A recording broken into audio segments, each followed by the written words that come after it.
আসসালামু আলাইকুম ওয়া রাহমাতুল্লাহি ওয়া বারাকাতুহু। আজ ঐতিহাসিক বুধবার এফজিআর ইসলামিক ভয়েস শ্রোতামণ্ডলীর জন্য বিশেষ একটি দিন। এই দিন আমরা প্রশ্নোত্তর পর্ব করে থাকি। ইতিপূর্বে আমরা প্রশ্নোত্তর পর্ব করেছি 16টি। আজকে আমরা 17 নম্বর প্রশ্নোত্তর পর্ব আপনাদেরকে স্বাগতম জানাচ্ছি। উত্তর প্রদান করছি আমি হাফিজ মাওলানা মুফতি হাসান আহমদ। কিছু প্রশ্ন আসছে, আমরা সেই প্রশ্নগুলির উত্তর প্রদান করব যতটুকু সম্ভব। এক ভাই প্রশ্ন করেছেন, বাসের কন্ট্রাক্টর হতে 20 টাকার পরিবর্তে 80 টাকা ফেরত চলে আসে। আমি পাবো 20 টাকা, কিন্তু সে ভুলে 80 টাকা দিয়ে দেয়। পরে খেয়াল হয়, পরে আমার ওই সময় খেয়াল হয় না, পকেটে রেখে দেই। পরে খেয়াল হয়, এখন আমি কি করতে পারি? খুব সুন্দর প্রশ্ন করেছেন ভাই।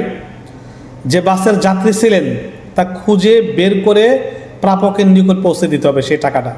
সে বাড়তি 80 টাকা বাসকে খুঁজে বের করে বাসের মালিক বা কন্ট্রাক্টর বা ড্রাইভার কারো কাছে অবশ্যই পৌঁছে দিতে হবে। অন্যথায় টাকার মালিককে সওয়াব পৌঁছাতে গরিব মিসকিনকে দান করে দিতে হবে। যদি পাওয়া না যায়, পাওয়া সম্ভব না হয়, তাহলে সেই টাকাটা গরিব মিসকিনকে তার নিয়ত করে গরিব মিসকিনকে দান করে দিতে হবে। আরেক ভাই প্রশ্ন করেছেন, গাছে ফল ফুল থাকতে বিক্রি করা যাবে কিনা বা করলে জায়েজ হবে কিনা? গাছে ফল অথবা ফুল থাকলে বিক্রি করা জায়েজ কিনা? খুব সুন্দর প্রশ্ন করেছেন ভাই। যদি ফুল আসার আগেই বিক্রি করে তা হানাফি মাযহাব মতে এটা নাজায়েজ। ফুল আসার আগেই যদি বিক্রি করে হানাফি মাযহাব মতে সেই বিক্রি বাতিল বা ফাসেদ। আর ফল হওয়ার পর একটু বড় হলে, ফল হওয়ার পরে একটু বড় হলে যদি বিক্রি করে তাহলে সেটা জায়েজ হবে, তাহলে সেই বিক্রিটা জায়েজ হবে, নচেত জায়েজ হবে না। আরেক ভাই প্রশ্ন করেছেন, মসজিদের নামে এভাবে মান্যত করলো যে আমার অমুক কাজ সমাধা হলে মসজিদে একটি বকরি দিব। এভাবে মান্যত, মানে তার কাজটা হয়ে গেল, এখন কি হবে? এটা খুব সুন্দর প্রশ্ন ভাই। মসজিদের নামে কোনো কিছুর মান্যত হয় না। মান্যত হয় একমাত্র আল্লাহর জন্য, মসজিদের নামে মান্যত হয় না। কারণ মান্যতের টাকা যেসব খাতে ব্যয় করতে হয় বা ব্যয় করতে যায়, সেসব জাকাতের টাকা ব্যয় করা যায় না। এটা বিষয়টা হলো যে মান্যতের টাকা যেসব খাতে ব্যয় করতে হয় যেসব খাতে জাকাতের অর্থ ব্যয় করা যায়, অর্থাৎ জাকাতের অর্থ যেখানে ব্যয় করা যাবে, মান্নাতের অর্থ সেখানে ব্যয় করা যাবে। আর মসজিদে জাকাতের টাকা ব্যয় করা যায় না, মসজিদে জাকাতের টাকা ব্যয় করা যায় না। অতএব মান্যতের কোনো টাকা মসজিদের খাতে ব্যয় করা যাবে না, মান্যতের টাকা মসজিদের খাতে ব্যয় করা যাবে না। অতএব মসজিদে মান্যত করলে মান্যত সহি হয় না, সেক্ষেত্রে সেটা পূরণ করা জরুরি না। মসজিদে যদি কোনো ব্যক্তি মান্যত করে, সে মান্যত পূর্ণ করা জরুরি নয়। তারপরেও কেউ পূর্ণ করলে সেটা নফল দান হিসাবে গণ্য হবে। যদি কেউ মসজিদের মান্যত করে সেটা যদি পূর্ণ করে, তাহলে নফল দান হিসাবে গণ্য হবে এবং সেসব জিনিস বিক্রি করে মসজিদের কাজে ব্যয় করা যাবে। ভাইয়ের আরেকটি প্রশ্ন ছিল যে মান্যতের টাকা বা বস্তু দ্বারা মসজিদের কাজ করা যাবে কিনা। প্রথম কথা হলো, মসজিদে মান্যত করা সহি না। তারপরে যদি মসজিদে সেটা করে ফেলে, সেটা নফল হবে, সেটা আর গুরুত্ব থাকবে না। আর নফল সেই বস্তু দ্বারা মসজিদের যে কোনো খাতে বা কাজে ব্যয় করা যাবে, নচেত কোনো অবস্থাতেই মান্যত করা উচিত হবে, মসজিদে মান্যত করা উচিত হবে না। এক ভাই প্রশ্ন করেছেন, পুরুষের হাতে মেহেদি লাগানো জায়েজ কিনা? পুরুষের হাতে বিয়ের সময় বা বিভিন্ন সময় পুরুষের হাতে যদি মেহেদি লাগায় সেটা জায়েজ হবে কিনা? খুব সুন্দর প্রশ্ন করেছেন ভাই। উত্তর হলো, পুরুষের জন্য সৌন্দর্য বৃদ্ধিকল্পে হাতে বা পায়ে মেহেদি লাগানো জায়েজ নাই, বরং মাকরুহ। তবে যদি কোনো ওষুধ হিসাবে, যেমন হাত ও পায়ের কোনো ঘায়ের জন্য ব্যবহার করা হয়, তাহলে এটা ব্যবহার করাটা ওষুধ হিসাবে হওয়ার কারণে মাকরুহ হবে না। ঔষধ হিসাবে পুরুষরা হাতে পায়ে মেহেদি ব্যবহার করতে পারবে, নচেত এমনি কোনো অবস্থাতে হাতে পায়ে ব্যবহার করতে পারবে না। অনুরূপভাবে পুরুষের সাদা চুল বা দাড়িতে মেহেন্দি লাগানো জায়েজ আছে, সাদা চুল বা দাড়িতে মেহেদি লাগানো জায়েজ আছে। আর মহিলারা সর্ব অবস্থায় যে কোনো কারণে যে কোনো জায়গায় যে কোনো স্থানে মেহেদি ব্যবহার করতে পারবে, বরং মেহেদি পুরুষ মহিলাদের জন্য ব্যবহার করা উত্তম এবং ভালো।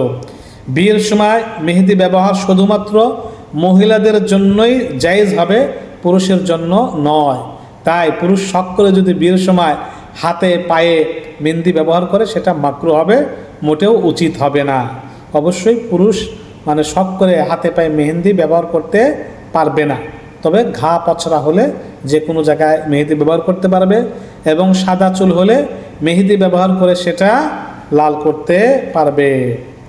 আরেক ভাই প্রশ্ন করেছেন, শরীয়তের দৃষ্টিতে টেলিফোন ধরার কিছু নিয়মকানুন জানতে চাই। খুব সুন্দর প্রশ্ন করেছেন ভাই। ইসলাম একটি পূর্ণাঙ্গ জীবন বিধান, মানুষের জীবন চলার প্রতিটি ক্ষেত্রের দিক নির্দেশনা দিয়েছে ইসলাম, এবং মহানবী সাল্লাল্লাহু আলাইহি ওয়াসাল্লামের সব কিছু সব জায়গাতে আল্লাহ রাসূলের আদর্শ রয়েছে। টেলিফোন আধুনিক বিশ্বের এক অন্যতম যোগাযোগ মাধ্যম, কিন্তু এর যথেচ্ছ ব্যবহার এবং অন্য মানুষকে সময়ে অসময়ে টেলিফোন করে ব্যতিব্যস্ত পেরেশান করা শরীয়তের দৃষ্টিতে কঠোরভাবে নিষিদ্ধ। তাই কিভাবে টেলিফোন করলে গুনাহ থেকে বেঁচে থাকা যাবে, বা কিভাবে মোবাইল করলে গুনাহ থেকে বিরত থাকা যাবে, সে সম্পর্কে আমরা একটা দিক নির্দেশনামূলক বক্তব্য দিচ্ছি। কোনো টেলিফোন করার সময় যখন রিসিভ করবেন, যখন কল করবেন, অবশ্যই আগে সালাম প্রদান করতে হবে।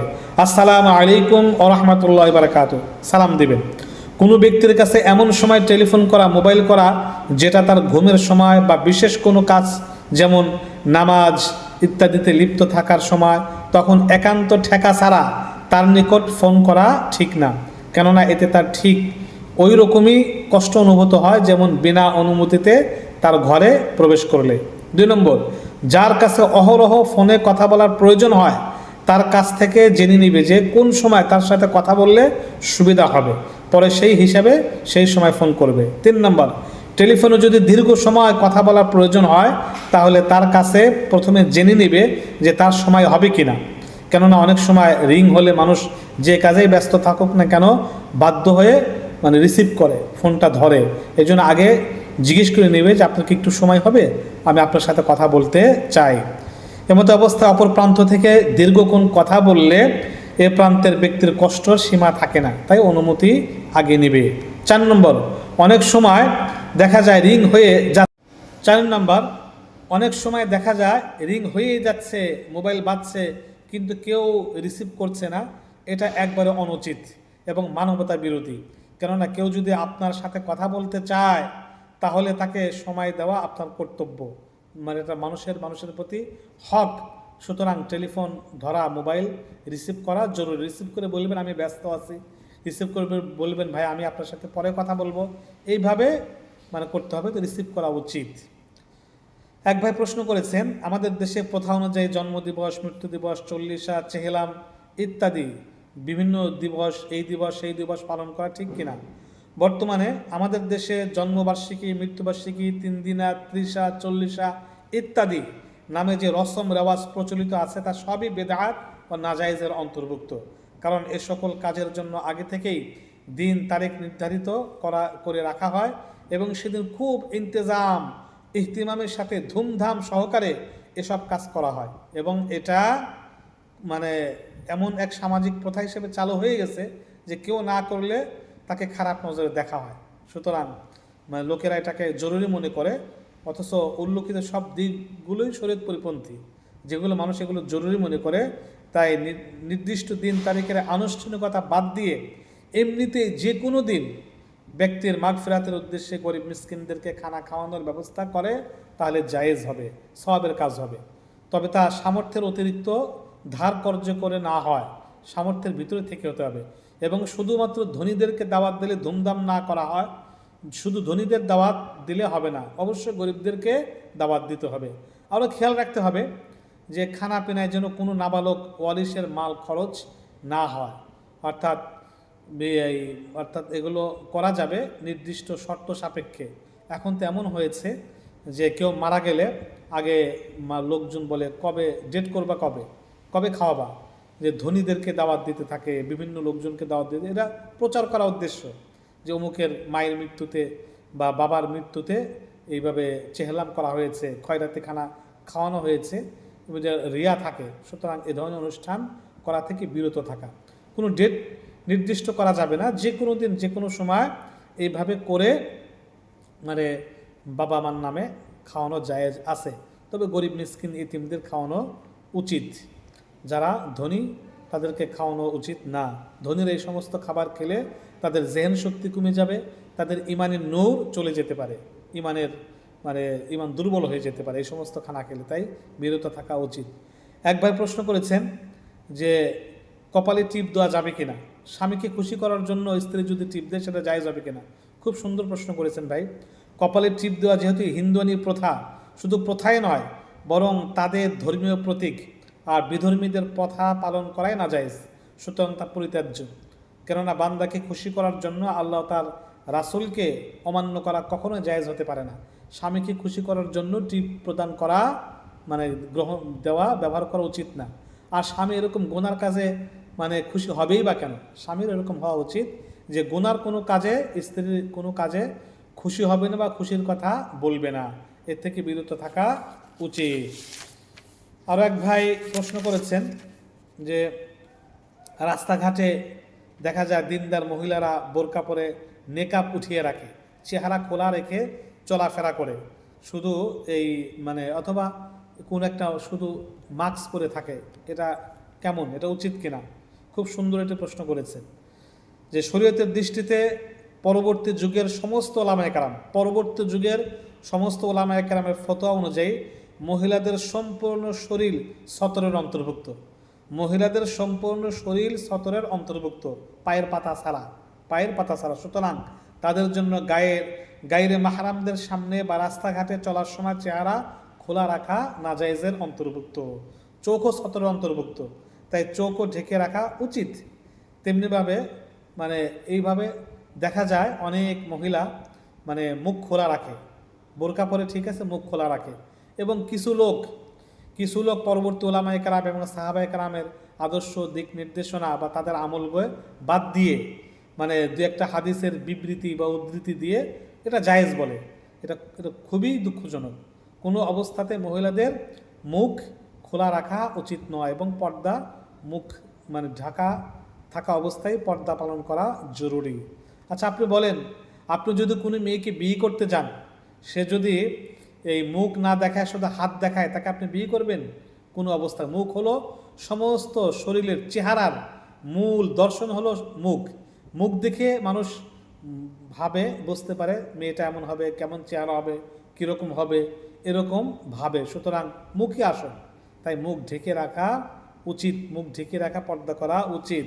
অনেকে এরকম আধুনিক ইসলাম আধুনিক নয়, অবশ্যই মুখ ঢেকে রাখা জরুরি।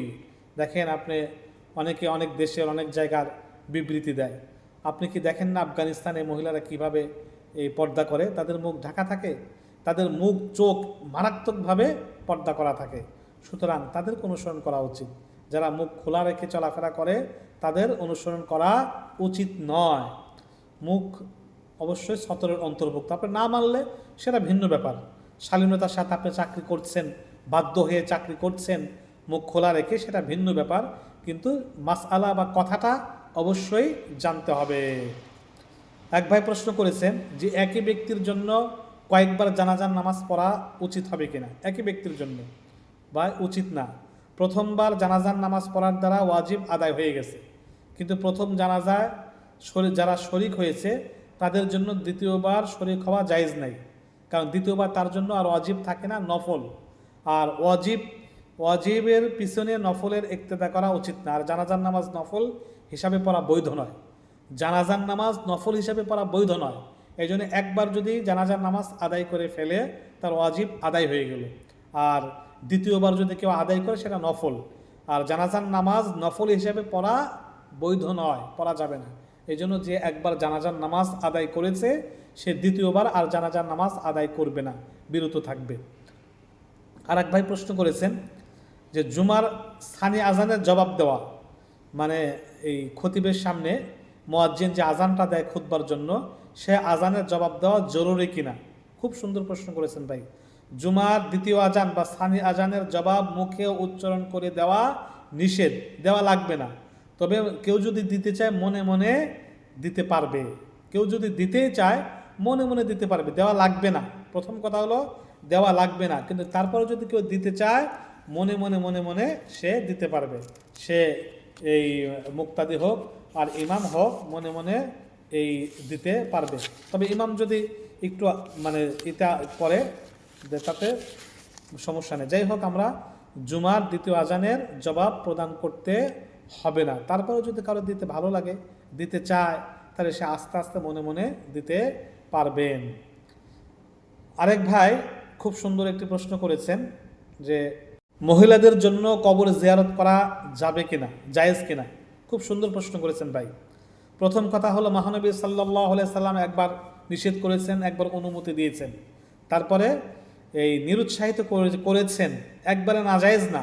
কিন্তু মহিলাদের কবরস্থানে যাওয়া উচিত না, কারণ সৃষ্টিগতভাবে মহিলাদের মধ্যে ধৈর্য সহ্য কম, যার দরুন কবর দেখে বা মুর্দার কথা স্মরণ করে কান্নাকাটি শোক মাতম করার সম্ভাবনা রয়েছে।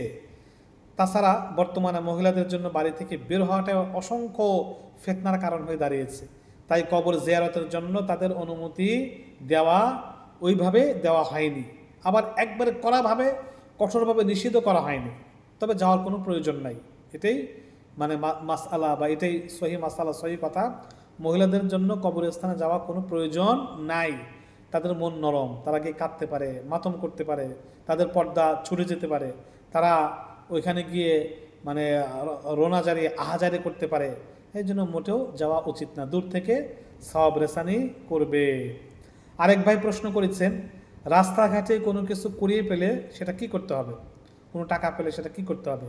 যে প্রাপ্ত টাকা বা জিনিস যদি 2.5 ভরি রূপার মূল্যের কম হয়, তাহলে টাকা প্রাপ্তির স্থানে এবং তার আশেপাশের লোকজন জমা হওয়ার স্থানসমূহে মনের সন্দেহ দূর হওয়া পর্যন্ত টাকা প্রাপ্তির ঘোষণা দিবে। আর যদি 2.5 ভরি রূপা বা তার সমমূল্য বা তার চেয়ে অধিক মূল্যের টাকা বা সম্পদ পাওয়া যায়, তাহলে পূর্ণ 1 বছর উল্লিখিত স্থানে ঘোষণা দিবে। 2.5 ভরি মূল্যের এর চাইতে অধিক হয়, তাহলে 1 বছর পর্যন্ত ঘোষণা দিবে। এরপরে যদি প্রকৃত মালিকের সন্ধান না পাওয়া যায়, তাহলে যিনি টাকা পেয়েছেন তিনি মূল মালিককে সওয়াব পৌঁছানোর নিয়তে উক্ত টাকাটা গরিব মিসকিনকে দান করে দিবেন। মসজিদে দিবেন না, গরিব মিসকিনকে দান করে দিবেন। আর তিনি নিজে যদি গরিব হন, তাহলে তার কিছু অংশ সে নিজেও ভোগ করতে পারবে, আর বাকি অংশ গরিব মিসকিনকে দান করে দিতে পারবে। তবে ওই লোক যদি ফেরত আসে কখনো, যার টাকা, সেই টাকা তাকে মানে ফেরত দিতে হবে। আপনি দান করে দিলেও ফেরত দিতে হবে। মসজিদে দেওয়া যাবে না, কুড়িয়ে পাওয়া টাকা মসজিদে দেওয়া যাবে হবে না। গরিব মিসকিনকে ওই টাকার মালিকের নামে সাদকা করতে হবে। এক ভাই প্রশ্ন করেছেন মেয়েদের ফটো দেখা মোবাইলে হোক ইতে হোক দেখা যাবে কিনা। বেগানা মহিলাদেরকে দেখা যেমন নাজায়েজ, তেমনি তাদের ছবি দেখা নাজায়েজ ও হারাম। ফটো ছবি দেখার দ্বারা নাজায়েজ পাপের পাশাপাশি মনোকষ্টেরও কারণ হয়ে দাঁড়ায়। উপরন্তু দেখা ও কল্পনার দ্বারা জিনার গুনাহ হয়ে যেতে পারে। তাই মেয়েদের ফটো বা ছবি দেখা কোনো মতেই জায়েজের অন্তর্ভুক্ত না। তাই ফেসবুক চালানোর সময়, ইউটিউব চালানোর সময় যথাসম্ভব মানে এড়িয়ে চলার, না দেখে চলার চেষ্টা করতে হবে। এক ভাই প্রশ্ন করেছেন স্বামী স্ত্রী একত্রে নামাজ পড়া যাবে কিনা। খুব সুন্দর প্রশ্ন করেছেন। জামাতে নামাজ পড়া যাবে না, যাবে কিনা, বা কিভাবে পড়া যাবে। হ্যাঁ, স্বামী স্ত্রী একসাথে জামাতে নামাজ পড়া যাবে। এক্ষেত্রে স্বামী আগে দাঁড়াবেন 1 কাতার আগে, স্ত্রী ঠিক স্বামীর পিছনে 1 কাতার পিছনে, অর্থাৎ আমরা যেভাবে নামাজ পড়ি এভাবে পিছনে দাঁড়াবেন এবং একামত স্বামীই দিবেন। স্বামী একামত দিবেন, স্বামী ইমামতি করবেন। স্ত্রী স্বামীর বরাবর হয়ে দাঁড়াবে না, পিছনে দাঁড়াবে। কারণ বরাবর দাঁড়ালে শয়তান নামাজের ভিতরে অসওয়াসা দিবে। দেখো তোমার এই অঙ্গ, স্ত্রীর অঙ্গটা কত সুন্দর দেখা যাচ্ছে, তোমার স্ত্রী কত সুন্দর, অসওয়াসা দিতে পারে। আর যদি জামাতে না পড়ে, তাহলে পাশাপাশি দাঁড়িয়েও স্বামী স্ত্রী নামাজ আদায় করতে পারবে, জামাতে যদি না পারে পড়তে পারবে, সেক্ষেত্রে জামাত হবে না। এই জন্য স্ত্রীর পাশে মানে স্ত্রী স্বামীর একদম পিছনে দাঁড়িয়ে নামাজ পড়া উচিত, বা একটু আকপিস করে, আর যদি জামাত না করে একটু আকপিস করে নামাজ পড়া উচিত, যাতে স্বামীর দৃষ্টি নামাজের মধ্যে স্ত্রীর উপরে তেমনভাবে না যায়। এটা খেয়াল রাখতে হবে, কারণ শয়তান সবসময় মানুষের মধ্যে অসওয়াসা দিতে থাকে। এক ভাই প্রশ্ন করেছেন যে নাপাক অবস্থায় এই চুল, নখ ইত্যাদি কাটা যাবে কিনা, নাপাক অবস্থায় খাওয়া দাওয়া এবং চুল নখ কাটা যাবে কিনা। প্রথম কথা হলো, নাপাক অবস্থায় অবশ্যই খাওয়া দাওয়া পান করা জায়েজ আছে। নাপাক অবস্থায় খাওয়া দাওয়া পান করা সবে জায়েজ আছে, এমনকি নাপাক অবস্থায় সাহারি খাওয়াও জায়েজ। তবে নাপাক ব্যক্তির জন্য শরীরে তেল লাগানোতে কোনো অসুবিধা নেই। নাপাক অবস্থায় শরীর নাপাক অবস্থায় তেল লাগাতে পারবে। তবে চুল কাটানো বা মুন্ডানো এবং নখ কাটা এই অবস্থায় মাকরুহ। নাপাক অবস্থায় চুল কাটানো, মুন্ডানো এবং নখ কাটা মাকরুহ, যাবে কিন্তু মাকরুহ হবে না, কাটাই উত্তম। এই জন্য পাক পবিত্র হয়ে চুল নখ কাটা উচিত, যাবে তবে মাকরুহ হবে। এক ভাই প্রশ্ন করেছেন, এক বোন প্রশ্ন করেছেন যে মহিলাদের হিল তোলা মানে অনেক উঁচু জুতা, মানে পিছনে উঁচু, মানে পরা যাবে কিনা। সুন্দর একটি প্রশ্ন করেছেন। মহিলাদের জন্য খাড়া জুতা পরা মাকরুহ।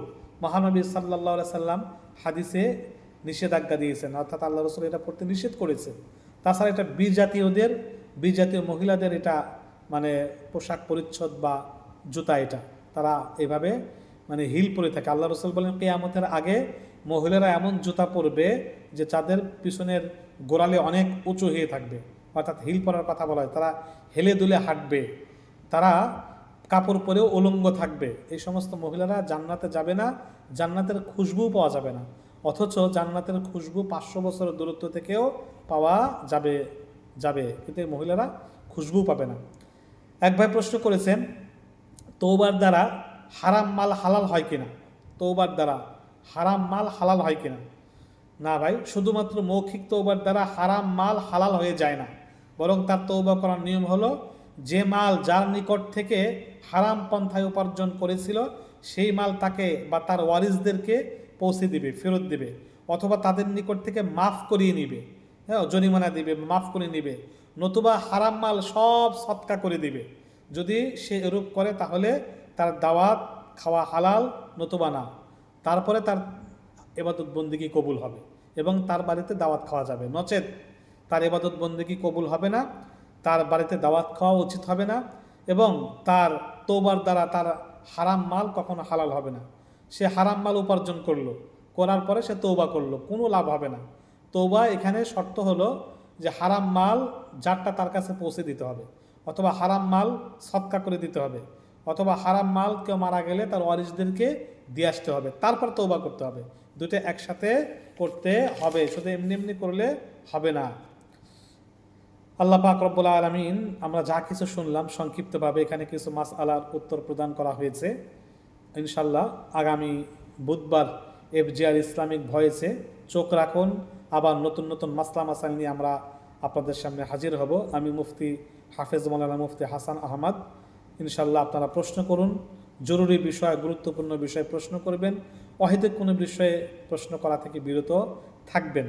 যে কোনো জিনিস জানতে চান আলহামদুলিল্লাহ আমাদেরকে প্রশ্ন করবেন, আমরা সহি মাসআলাটা আপনাদেরকে জানিয়ে দিতে বাধ্য থাকবো। ইনশাল্লাহ সওয়াবের নিয়তে আমরা এটা জারি রাখছি।